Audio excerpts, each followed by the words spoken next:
ನಮಸ್ಕಾರ. ನೀವು ನೋಡ್ತಾ ಇದ್ದೀರಾ ಜ್ಞಾನಚಕ್ಷು. ನಾನು ರಾಘವೇಂದ್ರ. ಇದು ಹೃದಯವಂತನ ಹೃದಯ ಕಲಕೋ ಕಣ್ಣೀರಿನ ಕತೆ. ಇವರಿಗೆ ಬದುಕಿದ್ದಾಗಲೂ ನೆಮ್ಮದಿ ಇಲ್ಲ, ಸತ್ತ ಮೇಲೂ ಕೂಡ ನೆಮ್ಮದಿ ಇಲ್ಲ. ಜೀವನ ಪರ್ಯಂತ ಇವರನ್ನು ಕಾಡಿದ ಆ ನೋವು ಯಾವುದು ಗೊತ್ತಾ? ಯಾರು ಗೊತ್ತಾ? ಈ ದುರ್ಭಾಗ್ಯ ನಾಯಕ. ಇವರು ಸ್ಟಾರ್ ಪಟ್ಟ ಇದ್ದರೂ ಕೂಡ ಸ್ಟಾರ್ಗಿರಿ ಅನುಭವಿಸಲೇ ಇಲ್ಲ. ಯಜಮಾನನ ಬದುಕಿನ ಕಣ್ಣೀರಿನ ಅಧ್ಯಾಯ ಅದೆಷ್ಟೋ. ಬನ್ನಿ ಹಾಗಾದ್ರೆ ಈ ಕರ್ಣನ ಕಣ್ಣೀರಿನ ಕಥೆಯನ್ನ ಈ ವಿಡಿಯೋದಲ್ಲಿ ನೋಡೋಣ. ಚಿತ್ರರಂಗಕ್ಕೆ ಕಾಲಿಡಲು ಬಯಸುವ ಎಲ್ಲರೂ ಕೂಡ ಸ್ಟಾರ್ ಡೈರೆಕ್ಟರ್ ಸಿನಿಮಾ ಮೂಲಕ ಸಿನಿರಂಗಕ್ಕೆ ಬರಬೇಕು ಅಂತ ಅಂದುಕೊಳ್ತಾರೆ. ಆ ಕಾಲಕ್ಕೆ ಕನ್ನಡ ಚಿತ್ರರಂಗದ ಸ್ಟಾರ್ ಡೈರೆಕ್ಟರ್ ಆಗಿದ್ದ ಪುಟ್ಟಣ್ಣ ಕಣಗಲ್ರ ಚಿತ್ರದಲ್ಲಿ ಸಂಪತ್ ಕುಮಾರ್ಗೆ ಚಾನ್ಸ್ ಸಿಕ್ಕಿದ್ದು, ಆ ಚಾನ್ಸ್ನಲ್ಲೇ ಬಂಪರ್ ಹೊಡೆದು ವಿಷ್ಣು ಬಹುಬೇಗ ಸ್ಯಾಂಡಲ್ವುಡ್ನಲ್ಲಿ ಬಹಳಷ್ಟು ಹೆಸರು ಮಾಡಿದ್ರು. ಹೆಣ್ಣು ಮಕ್ಕಳ ಹೃದಯದಲ್ಲಿ ಸ್ಥಾನ ಗಿಟ್ಟಿಸಿಕೊಂಡ್ರು. ವಿಷ್ಣುವಿಗೆ ಸಿಕ್ಕ ಅವಕಾಶ ನಟನಾಗಬೇಕೆಂದು ಬಯಸುವ ಪ್ರತಿಯೊಬ್ಬನು ಬಯಸುತ್ತಾನೆ. ಆದರೆ ಆ ಸಂತಸ ಸಡಗರ ವಿಷ್ಣು ಪಾಲಿಗೆ ಬಹುಕಾಲ ಉಳಿಯಲಿಲ್ಲ. ನಾಗರ ಹಾವು ಚಿತ್ರ ಜಯಬೇರಿ ಹಾರಿದ ಪರಿಗೆ ವಿಷ್ಣು ಎತ್ತರಕ್ಕೆ ಹಾರಬೇಕಿತ್ತು. ವಿಧಿಯಾಟ. ವಿಷ್ಣುವಿನ ಮುಂದಿನ ಬಹುತೇಕ ಘಟನೆಗಳು ಕಹಿಯಿಂದ ಕೂಡಿತ್ತು. ವಿಷ್ಣುವರ್ಧನ್ ಸಿನಿಮಾ ರಂಗಕ್ಕೆ ಹಿನ್ನೆಲೆ ಇಲ್ಲದೆ ಬಂದವರು. ಉತ್ತಮ ನಟನಾಗಬೇಕೆಂದು ಮಹತ್ವಾಕಾಂಕ್ಷೆಯನ್ನು ಹೊಂದಿದ್ದರು. ಕರುನಾಡಿನ ಸಮಸ್ತ ಚಿತ್ರ ಅಭಿಮಾನಿಗಳಂತೆ ಅವರು ಕೂಡ ಡಾಕ್ಟರ್ ರಾಜ್ಕುಮಾರ್ ಅವರನ್ನು ಮೆಚ್ಚುವವರಾಗಿದ್ದರು. ಅಂಥದ್ರಲ್ಲಿ ತನ್ನಂತ ಹೊಸಬನಿಗೆ ರಾಜಣ್ಣನ ಜೊತೆ ರಾಜ್ ತಮ್ಮನ ವೇಷದಲ್ಲಿ ನಟಿಸುವುದು ಎಂದಾಗ ವಿಷ್ಣು ಮಾತ್ರ ಅಕ್ಷರಶಃ ಸಂತೋಷದಲ್ಲಿ ಆಗಸದಲ್ಲಿ ತೇಲ್ತಾ ಇದ್ರು. ಆ ಅವಕಾಶವೇ ಅವರ ಪಾಲಿಗೆ ಮುಳ್ಳಾಗುತ್ತೆ ಅಂತ ಅವರು ಕನಸು ಮನಸ್ಸಲ್ಲೂ ಕೂಡ ಅನ್ಕೊಂಡಿರಲಿಲ್ಲ. ಸಿನಿಮಾ ಜಗತ್ತಿನಲ್ಲಿ ನೆಲೆ ಊರಿದವರೆಲ್ಲ ಸ್ವಂತಕ್ಕೊಂದು ಮನೆ, ಕಾರು, ಬಂಗಲೆ ಅಂತ ಚಿತ್ತಾರಿಸೋದು ಈಗಿನ ಕಾಲದಲ್ಲಿ ಸರ್ವೇ ಸಾಮಾನ್ಯ ದೃಶ್ಯ. ಆದರೆ ವಿಷ್ಣುವಿಗೆ ನಿಂತ ನೆಲೆಯಲ್ಲೇ ನೆಮ್ಮದಿಯಾಗಿ ಇರಲು ಸಾಧ್ಯವಾಗುತ್ತಿರಲಿಲ್ಲ. ದಿನನಿತ್ಯ ವಿಷ್ಣುವಿಗೆ ತೊಂದರೆಯನ್ನು ಮಾಡ್ತಾ ಇದ್ರು. ಎಲ್ಲ ಸಂಕಷ್ಟಗಳನ್ನು ದಿವ್ಯ ಮೌನದಿಂದ ಸಹಿಸುತ್ತಲೇ ಅವರು ಚಂದನವನದಲ್ಲಿ ನೆಲೆಯೂರಿದ್ದು ಮಾತ್ರ ಗ್ರೇಟ್. ಸಿಗದಿದ್ದನ್ನ ಕಿತ್ತುಕೊಂಡು ಗಿಟ್ಟಿಸಿಯೋ ಎಲ್ಲ ಸಿಕ್ಕಿದ್ದನ್ನ ಗಡತ್ತಾಗಿ ಅನುಭವಿಸಿ ನಾಯಕ ನಾವಿಕಾ ಸ್ಥಾನದಲ್ಲಿ ಕೂತು ಗತ್ತಲ್ಲೂ ಗೈರಲ್ಲೂ ಅಹಂಕಾರದಿಂದ ವರ್ತಿಸುವುದಾಗಲಿ ವಿಷ್ಣು ಯಾವತ್ತೂ ಮಾಡಲಿಲ್ಲ. ಚಿತ್ರರಂಗದಲ್ಲಿ ದೊಡ್ಡ ಹೆಸರು ಮಾಡಿದ ಹೊರತಾಗಿ ವಿಷ್ಣು ತಮ್ಮ ಸಜ್ಜನಿಕೆ, ಸರಳತೆ, ಮೃದು ಮಾತಿಗೆ ಹೆಸರಾದವರು. ಹೆಚ್ಚು ಗೆಳೆಯರಿಲ್ಲದಿದ್ದರೂ ಮನಸ್ಸಿಗೆ ಆಪ್ತತೆ ಅನಿಸಿದವರ ಸಹವಾಸವನ್ನು ಹೆಚ್ಚು ಬಯಸುತ್ತಿದ್ದರು. ವಿಷ್ಣುವರ್ಧನ್ ಕನ್ನಡ, ತಮಿಳು, ತೆಲುಗು, ಮಲಯಾಳಂ, ಹಿಂದಿ ಸೇರಿ 220ಕ್ಕೂ ಹೆಚ್ಚು ಸಿನಿಮಾಗಳಲ್ಲಿ ನಟಿಸಿ ಬಹುದೊಡ್ಡ ಸಾಧನೆಯನ್ನು ಮಾಡಿದ್ರು. ಅವರ ಜೀವನಾವಧಿಯಲ್ಲಿ ಅತಿ ದೊಡ್ಡ ಪುರಸ್ಕಾರಗಳೇನು ಅವರಿಗೆ ಒದಗಲೇ ಇಲ್ಲ. ಅಭಿಮಾನಿಗಳು ಕೊಟ್ಟ ಬಿರುದು, ಪುರಸ್ಕಾರಗಳನ್ನು ಹೊರತುಪಡಿಸಿದ್ರೆ ವಿಷ್ಣು ಮುಡಿಗೇರಿದ್ದು ಬೆಂಗಳೂರು ವಿಶ್ವವಿದ್ಯಾನಿಲಯ ನೀಡಿದಂತಹ ಗೌರವ ಡಾಕ್ಟರೇಟ್ ಮಾತ್ರ. ಅದು ಬಿಟ್ಟರೆ ಬನಶಂಕರಿ ಮತ್ತು ಕೆಂಗೇರಿ ನಡುವಿನ ರಸ್ತೆ ಮತ್ತು ಜಯನಗರ ಪಾರ್ಕಿಗೆ ಅವರ ಹೆಸರಿಟ್ಟಿದ್ದು ವಿಷ್ಣು ಸಾಧನೆಗೆ ಸಂದ ಗೌರವವಾಗಿತ್ತು.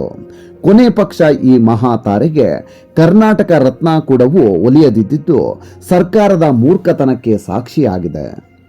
ನಿಜವಾಗಿಯೂ ಇವರು ನಿರ್ಭಾಗ್ಯ ನಾಯಕ. ಅಕ್ಕಪಕ್ಕದ ರಾಜ್ಯದಲ್ಲಿ ಕನಿಷ್ಠ ಸಾಧನೆಗೈದ ನಟ ನಟಿಯರಿಗೆ ಅತ್ಯುನ್ನತ ಪದ್ಮ ಪ್ರಶಸ್ತಿಗಳು ಬಂದಿವೆ. ಆದರೆ ಸಾಯೋವರೆಗೂ ಕಲಾ ಸೇವೆಗೈದ ವಿಷ್ಣುವರ್ಧನ್ಗೆ ಈ ಪ್ರಶಸ್ತಿಗಳು ಸಿಕ್ಕಿಲ್ಲ. ಶಿಫಾರಸು ಮಾಡುವ ಪತ್ರ ಬರೆಯಬೇಕೆಂದು ಆಡಳಿತ ನಡೆಸೋ ಡೊಂಕುಬಾಲದ ನಾಯಕರಿಗೂ ಅನ್ನಿಸ್ಲಿಲ್ಲ. ಹೋಗ್ಲಿ, ಮರಣೋತ್ತರ ಪ್ರಶಸ್ತಿ ದಯಪಾಲಿಸೋ ಗುಂಜಿಗೂ ಹೋಗಲಿಲ್ಲ. ಚಲನಚಿತ್ರ ರಂಗದಲ್ಲಿ 20 ವರ್ಷ, 25 ವರ್ಷ, 30 ವರ್ಷ ಪೂರೈಸಿದಾಗ ಅವರಿಗಾಗಿ ಒಂದು ಕಾರ್ಯಕ್ರಮವನ್ನು ಕೂಡ ಮಾಡಲಿಲ್ಲ. ಎಂಥ ದೌರ್ಭಾಗ್ಯ ಇದು! ವಿಷ್ಣುವರ್ಧನ್ ಅವರಿಗೆ ಡಾಕ್ಟರೇಟ್ ಬಂದಾಗ ಕನಿಷ್ಠ ಸೌಜನ್ಯಕ್ಕಾದರೂ ಒಂದು ಅಭಿನಂದನಾ ಸಮಾರಂಭ ಮಾಡುವ ನಿಟ್ಟಿನಲ್ಲಿ ಯಾರು ಯೋಚನೆಯನ್ನು ಕೂಡ ಮಾಡಲಿಲ್ಲ. ಕನ್ನಡ ಚಿತ್ರರಂಗದ ವಜ್ರ ಮಹೋತ್ಸವದ ಸಂದರ್ಭದಲ್ಲಿ ವಿಷ್ಣು ಅವರನ್ನು 10ರಲ್ಲಿ 11 ಎಂಬಂತೆ ಪೋಷಕ ಕಲಾವಿದರ ಮಧ್ಯೆ ಕೂರಿಸಿ ಸನ್ಮಾನಿಸುವ ಭರದಲ್ಲಿ ಅವಮಾನಿಸಿದಾಗ ಯಾರೊಬ್ಬರಿಗೂ ಅದನ್ನು ಪ್ರತಿಭಟಿಸಬೇಕೆಂದು ಅನ್ನಿಸಲಿಲ್ಲ. ಪಾಪ ಆ ಜೀವ ಅದೆಷ್ಟು ನೊಂದಿಕೊಂಡಿತ್ತೋ, ಎಷ್ಟು ಬಾರಿ ಒಳಗೊಳಗೆ ಕಣ್ಣೀರಿಟ್ಟಿತ್ತೋ ಆ ದೇವರೇ ಬಲ್ಲ. ವಿಷ್ಣು ಅವರು ಡಾಕ್ಟರ್ ರಾಜ್ ಮರಣಿಸಿದಾಗ ನೊಂದು ಬಿಕ್ಕಿದರು. ಎಲ್ಲರಿಗೂ ಗೊತ್ತು, ಡಾಕ್ಟರ್ ರಾಜ್ಕುಮಾರ್ ಅವರು ಬದುಕಿರುವವರೆಗೂ ಕನ್ನಡ ಚಿತ್ರರಂಗದ ಪಾಲಿಗೆ ಅವರೇ ಹಿರಿಯರು, ಮಾರ್ಗದರ್ಶಿಗಳು ಕೂಡ. ಗಾಂಧಿನಗರ ಅಲ್ಲದೆ ಇತರೆ ಕ್ಷೇತ್ರದಲ್ಲಿನ ಸಂಕಷ್ಟವನ್ನು ನಿವಾರಿಸುವಂತೆ ವೈದ್ಯರಂತೆ ಇದ್ದರು. ಆದರೆ ಡಾಕ್ಟರ್ ರಾಜ್ ಮರಣ ನಂತರ ಸಹಜವಾಗಿಯೇ ವಿಷ್ಣುವರ್ಧನ್ ಅವರ ಪಾಲಿಗೆ ಸೇರಿತು. ವಿಷ್ಣು ಆ ಸ್ಥಾನಮಾನವನ್ನು ಯಾವತ್ತೂ ಬಯಸಿದವರಲ್ಲ. ಅವರ ಅನುಭವ, ಆ ಮಾಗಿದ ಮನಸ್ಸು ಆ ಗೌರವಗಳಿಗೆ ಭಾಜನರಾಗುವಂತೆ ಮಾಡಿತು. ನಿಜ ಬದುಕಿನಲ್ಲಿ ಡಾಕ್ಟರ್ ರಾಜ್ ವಿಷ್ಣುವಿನ ಆತ್ಮೀಯತೆ ಅಚಲ ಮತ್ತು ಮಧುರವಾಗಿತ್ತು. ರಾಜ್ ಗತಿಸಿದಾಗ ವಿಷ್ಣು ಮರುಗಿದರು, ನೊಂದರು, ಮಂಕಾದರು. ಕನಸಿನಲ್ಲಿ ರಾಜ್ ಬಂದು ಮಾತಾಡ್ತಾರೆ ಅಂತಿದ್ರು. ಆದರೆ ವಿಷ್ಣು ರಾಜ್ ಅಲಂಕರಿಸಿದ ಸ್ಥಾನಮಾನ ಸಿಗುವ ತಮಗೆ ಕಾಲ ಬಂದಾಗ ಅದನ್ನು ಆಧರಿಸಿ ಬೀಗುವುದಿರಲಿ, ಅದರ ಸನಿಹಕ್ಕೂ ಹೋಗಲಿಲ್ಲ. ಹಿರಿಯಣ್ಣ ರಾಜಣ್ಣ ಇರೋವರೆಗೂ ಅವರು ಹೇಗಿದ್ರೋ ಅವರು ಗತಿಸಿದ ಮೇಲೂ ಹಾಗೆ ಇದ್ದರು. ತೀರಾ ಚಿತ್ರರಂಗದ ಬಿಕ್ಕಟ್ಟುಗಳು ವಿಕೋಪಕ್ಕೆ ಹೋದಾಗ ಮಾತ್ರ ಅನಿವಾರ್ಯವಾಗಿ ತಮ್ಮ ಪಾತ್ರವನ್ನು ನಿಭಾಯಿಸುತ್ತಿದ್ದರು ಅಷ್ಟೇ. ಯಾಕಂದ್ರೆ ಚಿತ್ರರಂಗದ ಒಲಸು ಕೆಸರು ಎರಚಾಟ ಆರಂಭದ ಹಂತದಲ್ಲೇ ಕೊಟ್ಟಂತ ಪೆಟ್ಟು ಯಾವುದೂ ಕೂಡ ಬೇಡ ಎಂದು ವಿರಕ್ತಿಗೆ ತಳ್ಳಿಬಿಟ್ಟಿತ್ತು. ಸಿನಿಮಾ ಜಗತ್ತು ಅಂದ್ರೆ ಬಣ್ಣದ ಬದುಕಿನ ಹಿಂದೆ ಕೆಟ್ಟ ಪ್ರಪಂಚವೇ ಇದೆ ಅನ್ನೋದು ನಗ್ನ ಸತ್ಯ. ಹೀರೋ ಅನ್ಕೊಂಡವನು ಇಂತಹ ತರಹೇವಾರಿ ಮೋಜಿನ ಲೈಫ್ಗೆ ಆತೊರೆಯೋದು ಎಷ್ಟು ನಟರ ದಿನಚರಿ. ವಿಷ್ಣು ಇದಕ್ಕೆಲ್ಲ ಹೊರತು ಚಂದನವನದ ಮೋಸ್ಟ್ ಹ್ಯಾಂಡ್ಸಮ್ ಹೀರೋ ವಿಷ್ಣುವರ್ಧನ್ ಅವರನ್ನು ಮೆಚ್ಚಿಸೋತ ನಟಿಯರು ಇರಬಹುದು, ಆದರೆ ವಿಷ್ಣು ಕಾಲು ಜಾರಿದ ಪ್ರಕರಣಗಳು ಎಲ್ಲೂ ಸಿಗಲಾರದು. ಕನ್ನಡ ಚಿತ್ರರಂಗ ತನ್ನ ಸುವರ್ಣ ಇತಿಹಾಸದಲ್ಲಿ ಕಂಡ ನಟರು ಹಲವರಿದ್ದಾರೆ. ಆದರೆ ಕನ್ನಡ ಸಿನಿಮಾ ಲೋಕದಲ್ಲಿ ಅಚ್ಚಳಿಯದ ಹೆಸರು ಸುವರ್ಣಾಕ್ಷರದಲ್ಲಿ ಕೆತ್ತಿ ಹೋದವರು ಮಾತ್ರ ಕೆಲವೇ ಕೆಲವರು. ಅಂಥವರ ಸಾಲಿನಲ್ಲಿ ಸಾಹಸಸಿಂಹ ವಿಷ್ಣುವರ್ಧನ್ ಅವರು ಅಗ್ರಮಾನ್ಯರು. ಹೇಳೋಕೆ ಸ್ಯಾಂಡಲ್ವುಡ್ ಸೂಪರ್ ಸ್ಟಾರ್ ನಟ ಆದ್ರೂ ವಿಷ್ಣು ಎಲ್ಲ ಸ್ಟಾರ್ ನಟರತ್ತ ಅದೃಷ್ಟದಿಂದ ವಂಚಿತರಾಗಿದ್ರು ಅನ್ನೋದೇ ದೊಡ್ಡ ಸತ್ಯ. ವಿಷ್ಣುವನ್ನು ಈಗಲೂ ಕೂಡ ಓರ್ವ ನತದೃಷ್ಟ ನಟ ಅಂತಾರಲ್ಲ, ಯಾಕೆ ಗೊತ್ತಾ? ಹೇಳ್ತೀನಿ ಕೇಳಿ. ಸಾಹಿತಿ ವಿಜಯ ನರಸಿಂಹ ಅವರು ನಾಗರಹಾವು ಸಿನಿಮಾದ ಹಾವಿನ ದ್ವೇಷ 12 ವರ್ಷ ಹಾಡನ್ನು ಅದೆಷ್ಟು ಸೊಗಸಾಗಿ ಬರೆದಿದ್ರು ಅಂದ್ರೆ ಇವತ್ತಿಗೂ ಈ ಹಾಡು ಬಿಸಿ ರಕ್ತದ ಹುಡುಗರ ಅಚ್ಚುಮೆಚ್ಚಿನ ಹಾಡಾಗಿದೆ. ಅಂದಿನಿಂದ ಇಂದಿನವರೆಗೂ ನಾಗರಹಾವು ಎಲ್ಲರಿಗೂ ಫೇವರೇಟ್ ಸಿನಿಮಾ. ನಾಗರಹಾವು ಸಿನಿಮಾದ ನಾಯಕ ರಾಮಚಾರಿ ಪಾತ್ರಧಾರಿ ವಿಷ್ಣುವರ್ಧನ್ ಅವರನ್ನು ಕನ್ನಡಿಗರು ಎಲ್ಲಿಲ್ಲದಂತೆ ಮೆಚ್ಚಿಬಿಟ್ಟಿದ್ರು. ನಾಗರಹಾವಿನ ಆಂಗ್ರಿ ಯಂಗ್ ಮ್ಯಾನ್ ಪಾತ್ರಧಾರಿ ಹೊಸ ಹುಡುಗನ ಕುಡಿ ನೋಟಕ್ಕೆ ಸೋತಂತಹ ತರುಣಿಯರಿಗೆ ಲೆಕ್ಕವೇ ಇರಲಿಲ್ಲ. ಸಾಹಸಸಿಂಹ ವಿಷ್ಣುವರ್ಧನ್ಗೆ ಜನ್ಮವಿಟ್ಟ ಸಿನಿಮಾ ನಾಗರಹಾವು. ಬಾಕ್ಸ್ ಆಫೀಸ್ ಲೂಟಿ ಹೊಡೆದಿದ್ದು ಈ ಚಿತ್ರ ಹೊಸ ನಾಯಕನಿಗೆ ಉಜ್ವಲ ಭವಿಷ್ಯವನ್ನು ಕೊಡಲಿದೆ ಅಂದಿದ್ರು ಸಿನಿಮಾ ನೋಡಿದ ಜನ. ಅಸಲಿಗೆ ಚಿತ್ರದ ಕೋಪಿಷ್ಟ ರಾಮಾಚಾರಿಗೂ ಬದುಕಿನ ವಿಷ್ಣುವಿನ ಸೌಮ್ಯ ಸ್ವಭಾವಕ್ಕೂ ಎತ್ತಣದಿಂದೆತ್ತ ಸಂಬಂಧವೂ ಇರಲಿಲ್ಲ. ಆದರೆ ನೀವು ನಂಬಲೇಬೇಕು, ಇಂತಹ ವಿಷ್ಣು ಮುಂದೊಂದು ದಿನ ಕನ್ನಡ ಸಿನಿಮಾ ಲೋಕದ ದೊಡ್ಡ ದಿಗ್ಗಜನಾಗಿ ಬೆಳೆದಿದ್ದು ಮಾತ್ರ ಇತಿಹಾಸ. ಆದರೆ ಈ ಐತಿಹಾಸಿಕ ಪಯಣದುದ್ದಕ್ಕೂ ಅವರು ಅನುಭವಿಸಿದ ಯಾತನೆಗಳು ಮಾತ್ರ ಅಷ್ಟಿಷ್ಟಲ್ಲ, ಯಾವ ಶತ್ರುವಿಗೂ ಕೂಡ ಬೇಡವಾದಿದ್ದು. ಮೊದಲ ನಾಗರಹಾವು ಚಿತ್ರದಲ್ಲಿ ಸಂಪೂರ್ಣ ಪ್ರಮಾಣದಲ್ಲಿ ನಾಯಕ ನಟನಾಗಿ ವಿಜೃಂಭಿಸಿದ ವಿಷ್ಣು ಮುಂದಿನ ಚಿತ್ರದಲ್ಲಿ ಸಂಪೂರ್ಣ ನೆಗೆಟಿವ್ ಶೇಡ್ ಇರುವ ಪಾತ್ರಕ್ಕೆ ಪೂರ್ಣ ಮನದಿಂದ ಒಪ್ಪಿಕೊಂಡರು. ಅದುವೇ ಗಂಧದ ಗುಡಿ. ದಿಗ್ಗಜ ನಟನೆದುರು ನಟಿಸುವಂತಹ ಮಹಾನ್ ಅವಕಾಶವನ್ನು ತಪ್ಪಿಸಿಕೊಳ್ಳದೆ ಅದ್ಭುತ ಪರ್ಫಾರ್ಮೆನ್ಸ್ ಮಾಡಿದ ವಿಷ್ಣು ಪಾಲಿಗೆ ಆ ಚಿತ್ರವೇ ಶಾಪವಾಗಿ ಕಾಡಿತು. ಈಗಿನ ದಿನಮಾನದಲ್ಲಿ ಸಿನಿಮಾ ಕೆರಿಯರ್ನಲ್ಲಿ ನಾಯಕರೊಬ್ಬರಿಗೆ ಹಿಟ್ ಸಿನಿಮಾ ಸಿಕ್ಬಿಟ್ರೆ ಅವರ ಸ್ಥಿತಿಯನ್ನು ನೀವೇ ಊಹಿಸಬಹುದು. ಆದರೆ ವಿಷ್ಣುವಿನ ಪಾಲಿಗೆ ಗೆಲುವು ಸಿಹಿ ಆಗದೆ ಹೋಗಿದ್ದು ವಿಪರ್ಯಾಸವೇ ಸರಿ. 1973ರಲ್ಲಿ ಗಂಧದ ಗುಡಿ ಚಿತ್ರೀಕರಣದ ವೇಳೆ ಸಂಭವಿಸಿದ ಕೆಟ್ಟ ಘಟನೆಯಲ್ಲಿ ವಿಷ್ಣು ಪಾತ್ರವಿಲ್ಲದಿದ್ದರೂ ವಿಷ್ಣು ಜೀವನ ಪರ್ಯಂತ ಅದಕ್ಕಾಗಿ ದಂಡ ತೆತ್ತರು. ಕಹಿ ಘಟನೆ ಇಂದಿರುವಂತಹ ಒಳ ಸತ್ಯ ಅರಿಯದ ಕೆಲವರು ಆತುರಕ್ಕೆ ಬಿದ್ದು ಓರ್ವ ಮೃದು ಹೃದಯಿಯ ಮನ ಹಿಂಡಿದ್ದು ಮಾತ್ರ ಅಕ್ಷಮ್ಯ. ಸುಳ್ಳು ವದಂತಿಯೊಂದು ಆಗ ತಾನೇ ಚಿತ್ರರಂಗದಲ್ಲಿ ಚಿಗುರುತ್ತಾ ಇದ್ದ ವಿಷ್ಣುವರ್ಧನ್ ಅವರ ಬದುಕನ್ನು ನರಕ ಮಾಡಿತು. ಮದುವೆ ದಿನವೂ ದಕ್ಕಲಿಲ್ಲ ನೆಮ್ಮದಿ ಸಂತಸ. ಮದುವೆ ಅನ್ನೋದು ಪ್ರತಿಯೊಬ್ಬರ ಜೀವನದಲ್ಲಿ ಅತ್ಯಂತ ಮಹತ್ವಪೂರ್ಣ ಘಟ್ಟ. ಆ ಸಂತಸದ ಗಳಿಗೆಯನ್ನು ಮನಸಾರೆ ಅನುಭವಿಸುವಂತ ಅದೃಷ್ಟ ವಿಷ್ಣುವರ್ಧನ್ ಅವರ ಪಾಲಿಗೆ ಇರಲಿಲ್ಲ. ಭಾರತಿ ವಿಷ್ಣು ಅವರ ಸರಳತೆಗೆ ಸೋತು ಸಪ್ತಪದಿಯನ್ನು ತುಳಿಯಲು ಸಜ್ಜಾಗಿದ್ದರು. 1974 ಅಕ್ಟೋಬರ್ 27ರಂದು ಜಯನಗರ ಕುಚುಲಾಂಬಾ ಕಲ್ಯಾಣ ಮಂಟಪದಲ್ಲಿ ವಿವಾಹ ಕೂಡ ಏರ್ಪಾಟಾಗಿತ್ತು. ಕಲ್ಯಾಣ ಮಂಟಪ ಕಿಕ್ಕಿರಿದು ತುಂಬಿತ್ತು. ನವದಂಪತಿಗಳನ್ನು ನೋಡಲು ಅಭಿಮಾನಿಗಳು ಸಾಲು ಸಾಲು ನಿಂತಿದ್ರು. ಹಾಗೆ ಅವರು ಹೊರಗಡೆ ಬರ್ತಾ ಇದ್ದಂಗೆ ಕೃತ್ರಿಮ ಮನಸ್ಸಿನ ಗುಂಪೊಂದು ಹಾಜರಿ ಹಾಕಿ ದುಷ್ಕೃತ್ಯವನ್ನು ಮೆರೆದಿತ್ತು. ಪೊಲೀಸ್ ಸರ್ಪಗಾವಲಿದ್ರು ಕಲ್ಲು ತೂರಿ ಕೆಟ್ಟ ಮನ ಪರಿಸ್ಥಿತಿ ಪ್ರದರ್ಶಿಸಿದರು. ಆ ದಿನ ರೆಬಲ್ ಸ್ಟಾರ್ ಅಂಬರೀಷ್ ಅವರು ನವದಂಪತಿಗಳಿಗೆ ಬೆಂಗಾವಲಾಗಿದ್ದರು. ಯಾವಾಗ ಪದೇ ಪದೇ ಘಟಿಸ್ತಾ ಇದ್ದಂತಹ ಘಟನೆಗಳಿಂದ ವಿಷ್ಣು ಬೆಂಗಳೂರಿನಲ್ಲಿ ಶೂಟಿಂಗ್ ಮಾಡೋದೇ ದುಷ್ಕರವಾಯಿತು. ವಿಷ್ಣು ಮೈಸೂರಿನಲ್ಲಿ ಚಿತ್ರೀಕರಣ ನಡೆಸುವಂತೆ ಸಿನಿಮಾ ನಿರ್ಮಾಪಕರಲ್ಲಿ ಮನವಿ ಮಾಡಿಕೊಳ್ಳುತ್ತಾ ಇದ್ರು. ಅಂತೆಯೇ MP ಶಂಕರ್ ಒಂದೇ ಗುರಿ ಸಿನಿಮಾವನ್ನು ಮೈಸೂರಿನಲ್ಲಿ ಚಿತ್ರೀಕರಿಸಲು ಶುರು ಮಾಡಿದರು. ಗೊತ್ತಾಗದಂತೆ ಹೊಸದಾಗಿ ಶುರುವಾಗಿದ್ದ ದಾಸ್ ಪ್ಯಾರಡೈಸ್ ಅಲ್ಲಿ ಉಳಿಯುವಂತ ವ್ಯವಸ್ಥೆಯಾಯಿತು. ಅಲ್ಲಾದ್ರೂ ವಿಷ್ಣುವರ್ಧನ್ಗೆ ನೆಮ್ಮದಿ ಇತ್ತ? ಖಂಡಿತ ಇಲ್ಲ. ದಾಳಿಕೋರರು ಅಲ್ಲೂ ಕೂಡ ಬಿಡಲಿಲ್ಲ. ಶೇಕ್ ಹ್ಯಾಂಡ್ ಮಾಡುವ ನೆಪದಲ್ಲಿ ದುಷ್ಕರ್ಮಿ ಒಬ್ಬ ಹರಿತವಾದ ಬ್ಲೇಡ್ನಿಂದ ವಿಷ್ಣು ಅವರ ಕೈ ಕುಯ್ದ ಘಟನೆ ಕೂಡ ನಡೆದಿತ್ತು. ಕರುನಾಡು ಬಿಟ್ಟು ಸೇರಿಬಿಟ್ರು ಮದ್ರಾಸು. ಕೆಲ ಅಹಿತಕರ ಘಟನೆಗಳಿಂದ ಹೈರಾಣಾಗಿ ಹೋಗಿದ್ದ ವಿಷ್ಣುವರ್ಧನ್ 1982ರ ಮೇ ತಿಂಗಳಲ್ಲಿ ಕುಟುಂಬ ಸಮೇತರಾಗಿ ಮದ್ರಾಸ್ಗೆ ಶಿಫ್ಟ್ ಆಗಿಬಿಟ್ರು. ಅಲ್ಲಿ ಇದ್ದುಕೊಂಡೇ ಕನ್ನಡ ಸಿನಿಮಾಗಳಲ್ಲಿ ನಟಿಸುತ್ತಿದ್ದರು.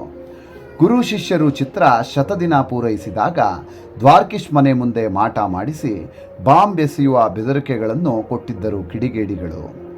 ಪರಿಣಾಮ ದ್ವಾರಕೀಶ್ ಕೂಡ ಮದರಸಿಗೆ ಶಿಫ್ಟ್ ಆಗಿಬಿಟ್ಟಿದ್ರು. ಮತ್ತೆ ವಿಷ್ಣುವಿಗೆ ಧೈರ್ಯ ತುಂಬಿ ಮದರಾಸಿನಿಂದ ಕರೆತಂದವರು ರಾಜಕಾರಣಿಗಳಾದ ದೇವರಾಜ್ ಆಳ್ವ ಮತ್ತು ಗುಂಡೂರಾವ್ ಅವರು.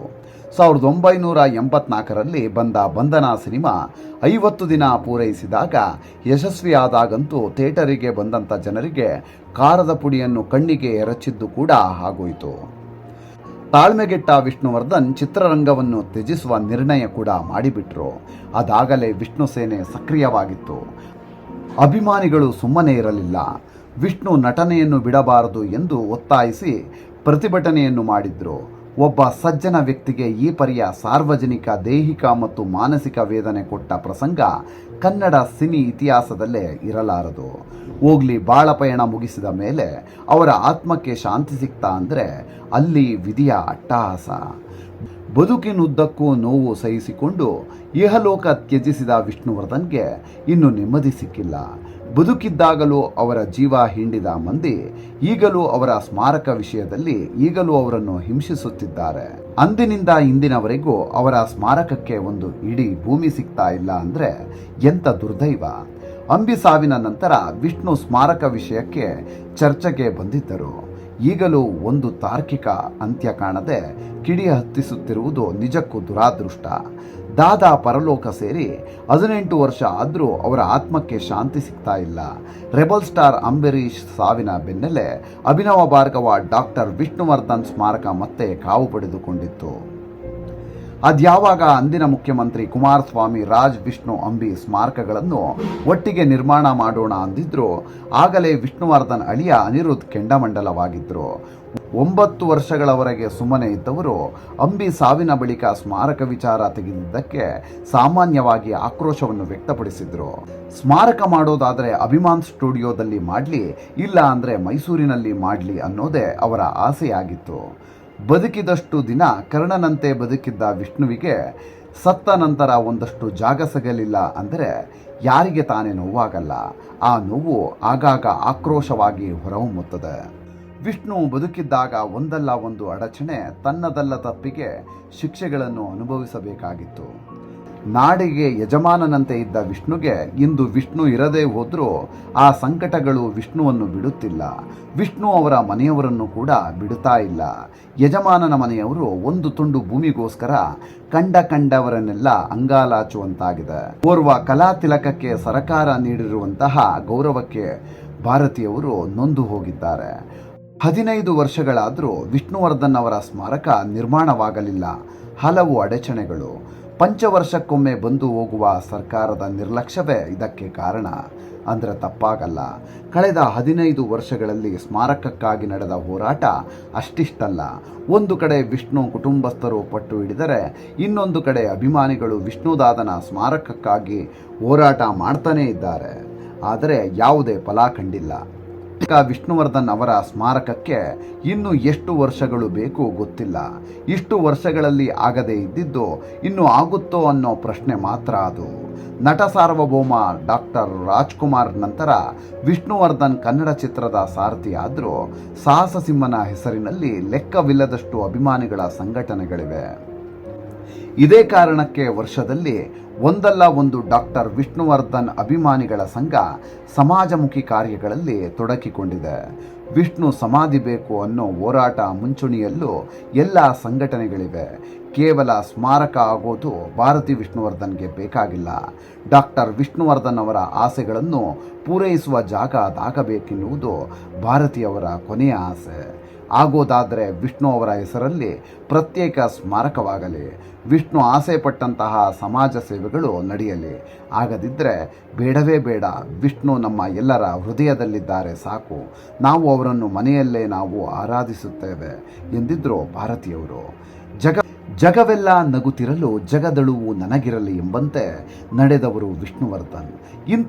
ಇಂತಹ ವಿಷ್ಣುವರ್ಧನ್ ಆತ್ಮ ಚಿರಕಾಲ ತಣ್ಣಗಿರಲಿ ಎಂದುಕೊಂಡವರೇ ಹೆಚ್ಚು. ಆದರೆ ನಿಜಕ್ಕೂ ಸಾಹಸ ಸಿಂಹನ ಆತ್ಮಕ್ಕೆ ಶಾಂತಿ ಸಿಕ್ಕಿದೆಯಾ? ವಿಷ್ಣುವಿನ ಹಾಗೆ ಭಾವಿಸುವುದು ಕಷ್ಟ ಸಾಧ್ಯ. ಕಲಾ ಸೇವೆಯೇ ಉಚ್ಛ್ವಾಸ ನಿಶ್ವಾಸ ಎಂದು ಮೇರು ನಟನ ದುಸ್ಥಿತಿ ನೋಡಿದರೆ ಕರುಳು ಚುರುಕನ್ಸುತ್ತೆ, ಮನಸ್ಸು ಬೀಗುತ್ತೆ. ಜೀವನದುದ್ದಕ್ಕೂ ಸಿನಿಪ್ರಿಯ ಜೀವಿಗಳಿಗೆ ಸುಖವಿತ್ತ ಈ ದಿವ್ಯ ಚೇತನಕ್ಕೆ ಭೂತಾಯಿಯ ಮಡಲಿನ ಪರಮ ಸುಖವನ್ನು ಶಾಶ್ವತವಾಗಿ ನೀಡುವಲ್ಲಿ ವಿಫಲರಾದ ವಿಕೃತರಿಗೆ ಧಿಕ್ಕಾರವಿರಲಿ. ಬದುಕಲು ತುತ್ತು ಅನ್ನ, ಬೊಗಸೆ ನೀರು ಬೇಕು, ಹಾಯಾಗಿರಲು ಅಂಗೈಗಳ ಜಾಗ ಸಾಕು ಎಂದವನಿಗೆ ಸಿಗ್ತಾ ಇಲ್ಲ ತುಂಡು ಭೂಮಿ.